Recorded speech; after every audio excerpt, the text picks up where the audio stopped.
Alright, back again, and today I'd like to do something a little different here, and I'd like to show everybody the light gun here for the Famicom.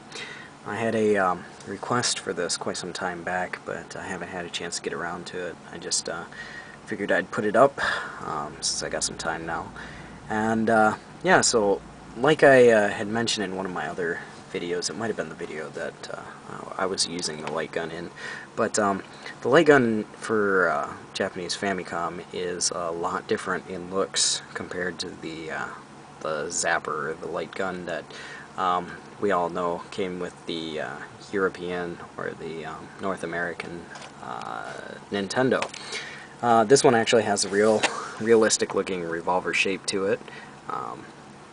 And take a look at the back here. You can see how it plugs in.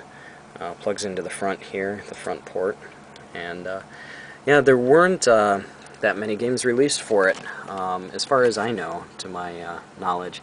It was only, well, here we got the Wild Gunman, Duck Hunt, and then Hogan's Alley.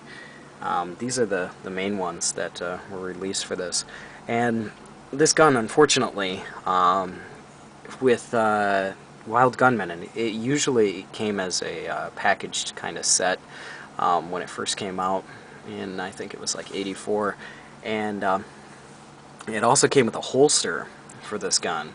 So, you know, it was really realistic in the way that, you know, like the old Wild Wild West kind of style, where you just pull it out of the holster and, you know, fire, and you had so many seconds to do it, which is why they kind of have like the Wild Gunman on the front here, and he's shooting at the screen, basically from this game here.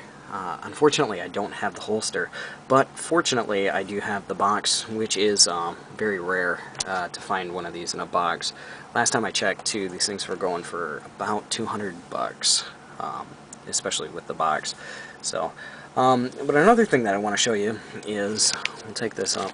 Since I have two of them, I'm going to show you how this thing works. And probably think to yourself, oh my gosh, Luke, why'd you take it apart? Are you crazy? And it's like, you know, even if I had one of them, I probably would have taken it apart, just because I want to see what it's like, you know, looks like. Here is what it looks like out of the box, and looks pretty much like a realistic revolver, you know, minus the, you know, the screws parts here, and yeah, the plastic indenting that says like video shooting on it. But this is the light gun. It has a hammer that you can cock back, and it'll actually lock in place, which is something I thought is pretty cool. And you pull the trigger, and it goes forward, just like a real, you know, real gun. And that actually does work with the games. So you can actually cock back the trigger, and when you are cock back the hammer, when you pull the trigger, it does shoot at the screen. You can also do it the Wild Wild West kind of way and hold down the trigger and just keep pulling back on the hammer and letting it go, like they do in all the Western videos, right? So I already removed the screws from this one, so we'll take a look at that. It's got two small screws here. There's one up at the top of the barrel. There's one on the inside of the barrel here. It's probably kind of hard to see, but you can see it there. There's a couple up top, and there's one down here by the trigger, and then there's two in the handle. But once you get all of those out, this is going to be real fun to do with one hand, so you're going to have to bear with me. I'll try and do this as best as I can. Once you get all the screws out here, you can remove the parts of the handle here, and on the inside, this is what you have. Now, this part here is red. The reason why it's red is because it was a steel bar that was in here, and it was floating around. This is one that I had already played around with before. It was a red bar that was just floating around inside here, and it did have some protective coating on it at one point in time, but what had happened is the coating had come off it, and it was starting to rust, so I just rewrapped it with some electrical tape a while back and put it back in. The reason why this is in here is basically just to act as a counterweight to make the front part a little heavier, and yeah, it doesn't serve any other purpose than that. The lens, as you can see, sits right up here in the front, and this is the circuit board, and this is the way it's designed.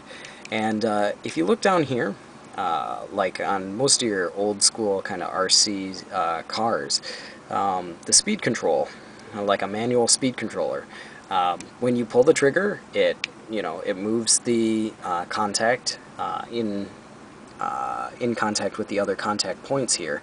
So when you pull the trigger up, it goes, and connects upward. When you pull the trigger back here, or the hammer back, it does the same thing.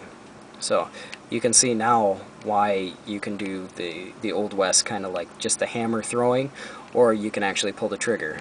You can see they're both connected. But it's a really simplistic design. There's nothing super special about it. All it does is just, makes contacts with the 2 points, and that's it. There's nothing else to it. Here you got your cord, and once again you have another weight in the back, just kind of like a counterweight, to make it feel more realistic. Honestly, I believe, personally, the reason why they didn't release this particular design in North America was the fact that during the 80s and 90s they were always trying to blame violence on video games and stuff, or violence that children do on video games, as well as I remember, geez, I think I was probably about 10 years old, but saw some stuff on the news about how kids would go to the store and they were taking realistic looking water guns, and they were painting them black, and some kids were actually bringing them to school or trying to hold up hold up a store with the water guns, things like that. One kid actually got shot, I think, probably back in the 90s, because he had a gun that was a plastic gun that he had bought at a dollar store or something like that, and he had started aiming it around, and he actually got shot. But that's my personal reasons, or my personal beliefs why they didn't wind up releasing this in the North American market, is because honestly, it does look like a real gun, and kids will be kids sometimes, and I would definitely not only kids, but if somebody really wanted to try and rob a liquor store, you just cut the end off this thing, and I would believe that this is a real revolver. It looks like a real revolver, right? So but yeah, that's personal beliefs why they didn't release it. But other than that, it is a really cool light gun to have. I honestly prefer it over the Zapper, the futuristic look. I prefer this kind of Western realistic look, and definitely having the hammer here where you can cock it back, and you can do all sorts of different cool stuff with it.